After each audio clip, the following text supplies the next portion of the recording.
സംസ്ഥാന രഹസ്യാന്വേഷണ വിഭാഗത്തിലെ ഉദ്യോഗസ്ഥന്മാർക്ക് ഇത് ദുരിതകാലമെന്ന് പറയുന്നു. പ്രവർത്തനരഹിതമായി അടച്ചിട്ടിരിക്കുന്ന സർക്കാർ കെട്ടിടങ്ങളുടെ കണക്കെടുക്കാനാണ് ഉദ്യോഗസ്ഥരോട് പറഞ്ഞിരിക്കുന്നത്. മാത്രമല്ല, വെറുതെ കണക്കെടുത്തതുകൊണ്ട് മാത്രം കാര്യമായില്ല, കെട്ടിടത്തിൻ്റെ വലിപ്പം അളന്ന് തിട്ടപ്പെടുത്തണം. റോഡ് അപകടങ്ങളുടെ കണക്കും ശേഖരിച്ച് മതിയാകൂ. 24 എക്സ്ക്ലൂസീവ്.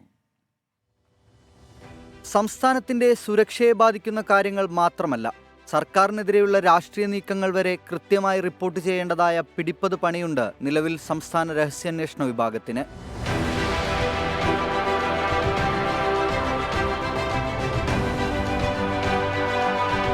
എന്നാൽ സംസ്ഥാന രഹസ്യാന്വേഷണ വിഭാഗത്തിലെ ഉദ്യോഗസ്ഥരുടെ പുതിയ ജോലികൾ ഏറെ വിചിത്രമാണ്.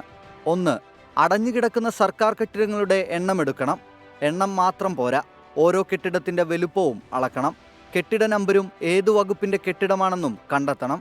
ഇതിനായി വില്ലേജ് ഓഫീസുകളിൽ പോലീസ് ഉദ്യോഗസ്ഥർ അടുത്ത ഒരാഴ്ച കയറി ഇറങ്ങേണ്ടി വരും. 2.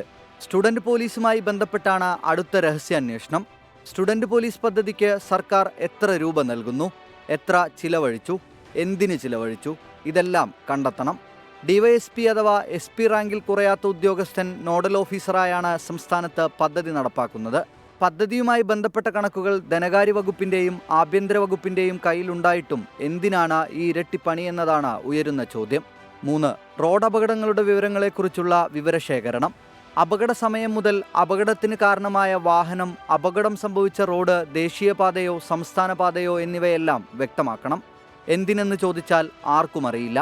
സംസ്ഥാനത്തെ റോഡ് അപകടങ്ങളുടെ വിവരങ്ങൾ പോലീസിന്റെ തന്നെ ഐറാഡ് ആപ്ലിക്കേഷൻ വഴിയും മോട്ടോർ വെഹിക്കിൾ ഡിപ്പാർട്ട്മെന്റ് വഴിയും രേഖപ്പെടുത്തുന്നുണ്ട്.